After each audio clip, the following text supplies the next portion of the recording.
Tonight we're gonna go and try this jackfruit. It's been like maybe 7 or 8 years since I have a jackfruit that's not frozen. We spotted this in the grocery store maybe 2 weeks ago, and it's a little over $3 a pound, so we decided to get one.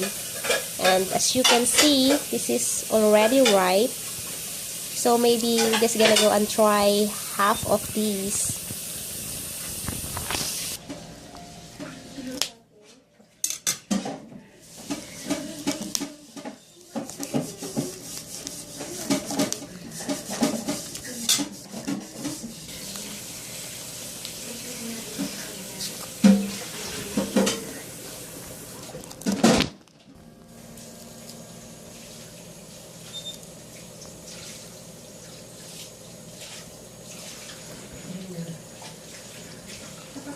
That's sweet.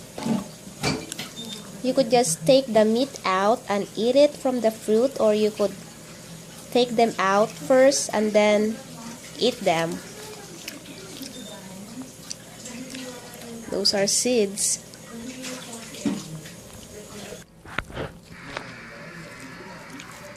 Plastic pa ito. Oh, yan? Yes.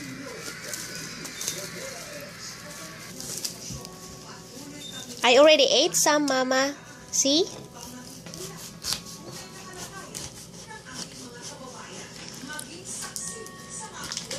Kuluan natin yung buto. Why?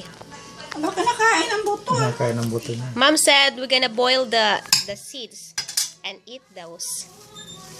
Ay, nahiwa pa. Okay, we're going to return half of it on the fridge.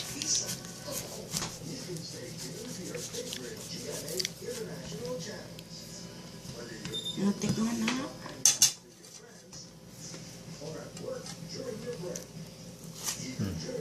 Yan lang pagkain ito. Bango. Wow. It's ripe. And then, malinis ang kamay ko ah. Oh, ganito yan.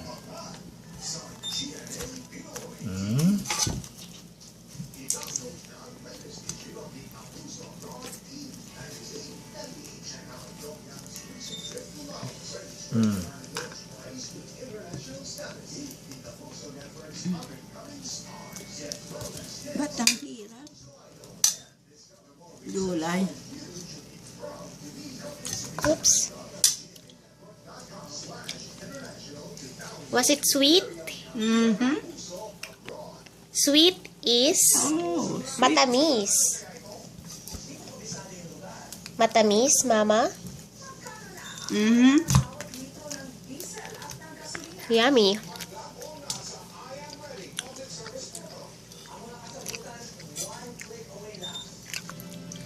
Inside of this flesh is a seed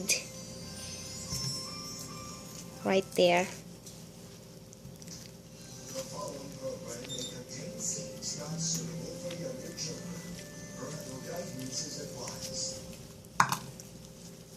And Mom said she's going to boil the seeds.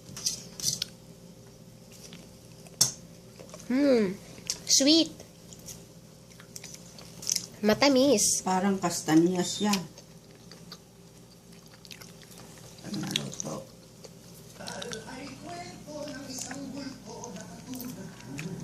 Also, the ripe jackfruit, we use it on desserts such as bilo-bilo, or you could also put it in fruit salad, Halo-halo. or halo-halo, which is shaved ice and fruits or ice cream. On fruits, you could put cherries, mango, what else? Gelatin.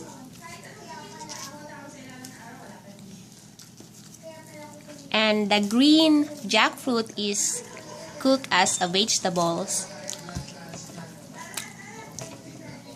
And my dad is good in cooking it with coconut milk and shredded smoked fish or anchovies.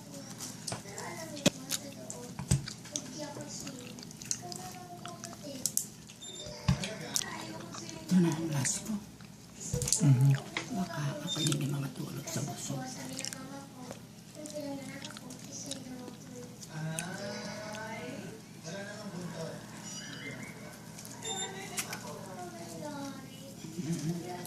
Thank you. You're welcome.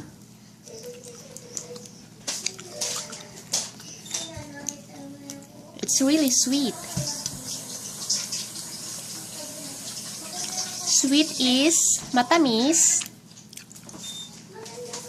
Sarap. Bitter is mapait. Sarap talaga. Salty is maalat. Sour is maasim. Spicy is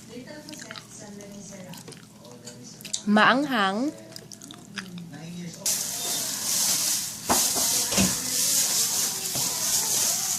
And we're going to save the seeds.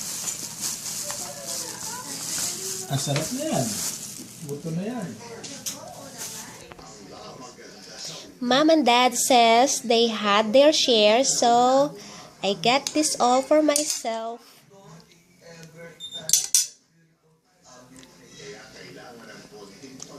And before I say bye-bye, let's go and review the Tagalog words I use. Jackfruit is langka in Tagalog, and I already made a video of the fruits and their Tagalog words. So I'm just gonna put a link on the video on the info. And sweet is matamis. Matamis. And to say delicious or good, or you say yummy, you say masarap. Masarap. And sour is maasim. Maasim. Bitter is mapait. Mapait. Salty is maalat. Maalat. And matabang means the dish or the food is tasteless or it lacks on spice or seasoning. That's matabang. So if you're eating something and you think it needs more, for example, salt, you could say, could you add more salt? It's matabang. Matabang. So that's it. Click on show more. And I'm gonna put the link on the video with the Tagalog words for the fruits and also the Tagalog words in there. Bye-bye.